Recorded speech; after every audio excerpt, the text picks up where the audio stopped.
Olá pessoal, eu sou a Juliana Costal do Arborecer e essa aqui é a série Os 12 Princípios da Permacultura. Hoje temos mais um vídeo do princípio 8, integre em vez de segregar. E hoje a gente vai falar da importância das conexões na permacultura. A máxima união faz a força é o que permeia esse princípio. As relações entre as coisas são tão importantes quanto as próprias coisas. Ou o todo é maior que a soma das partes. São frases que permeiam esse princípio também, para que a gente consiga entender como as conexões entre os elementos dos sistemas construídos, dos espaços integrados, são importantes para que a gente tenha mais resiliência e mais autossuficiência. Então é como se a gente trabalhasse para fechamentos de ciclos, sistemas que fechem ciclos.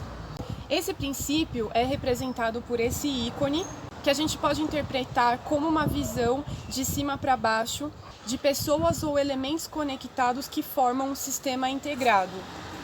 Hoje, infelizmente, o condicionamento cultural que a gente vive tem uma tendência à segregação. A gente separa muito as coisas, a gente separa os elementos. O condicionamento cultural centrado em isolar é muito forte na nossa sociedade.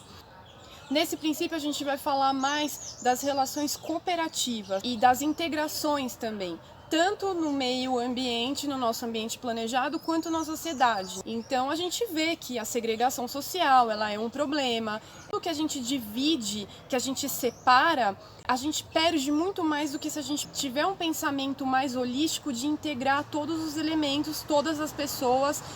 Como na permacultura a gente observa muito, como eu já falei inúmeras vezes aqui, o sistema natural, para a gente transferir essas informações para o nosso ambiente planejado, se a gente for observar um único micro-organismo até um ecossistema complexo inteiro, nós vamos conseguir enxergar essas relações e essas conexões que existem entre esses elementos dos sistemas.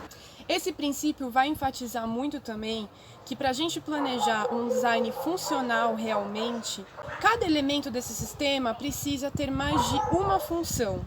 Assim como a gente olha os exemplos da natureza.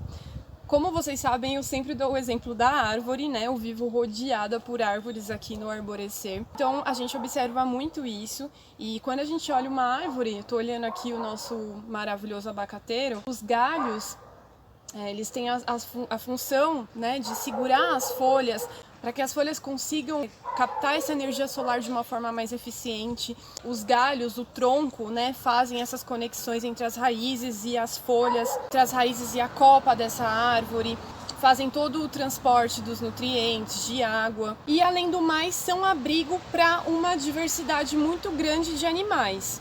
Você sabia que uma única árvore é capaz de abrigar mais de 2.000 animais de 240 espécies? Olha só o que uma árvore é capaz de fazer. Então a gente pode observar também a relação que há entre a árvore e todos esses animais. Então, para o planejamento de espaços mais integrados e com visões e funcionamentos mais cíclicos, as inter-relações e as conexões desses elementos são a chave para a gente conseguir um espaço que tenha mais autonomia e seja mais resiliente também.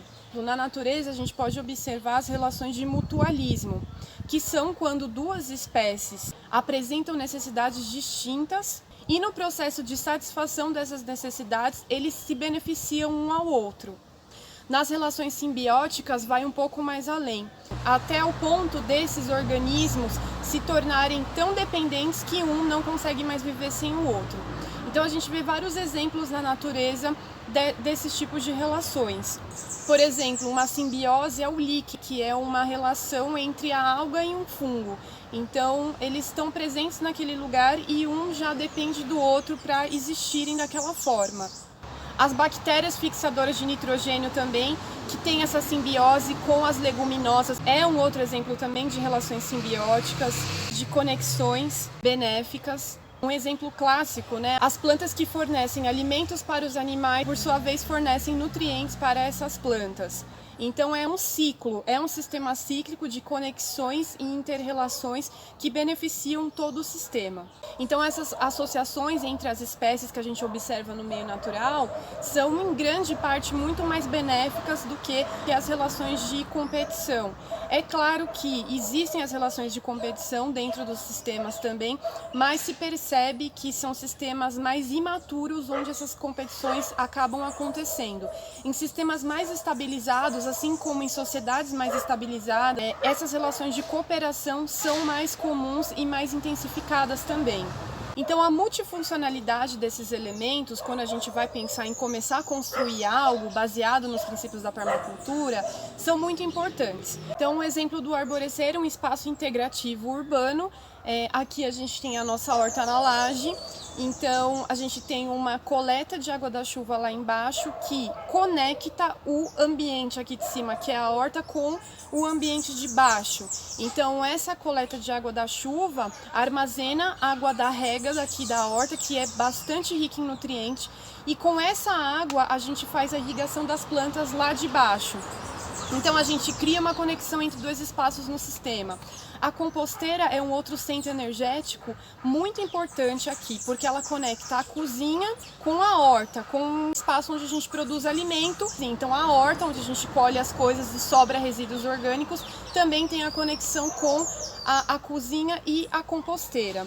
Então a gente vai criando esses núcleos de conexão para que a gente consiga fazer um fechamento de ciclo, um espaço que não gere resíduo e que também não tenha que comprar tantas coisas de fora. Assim, a gente também cria um espaço com menos desperdício. Lembra do princípio 6, evite o desperdício? Então eu falei um pouquinho disso, que quanto mais a gente consegue criar conexões dentro desse sistema, menos lixo a gente vai gerar também, porque o próprio sistema vai conseguir integrar tudo isso. Um outro exemplo de segregação na horta é quando a gente deixa espaçamentos muito grandes entre as espécies, ou quando arranca as plantas espontâneas. Isso é a gente não deixar essas conexões, essas relações que podem acontecer entre as espécies se tornarem algo benéfico.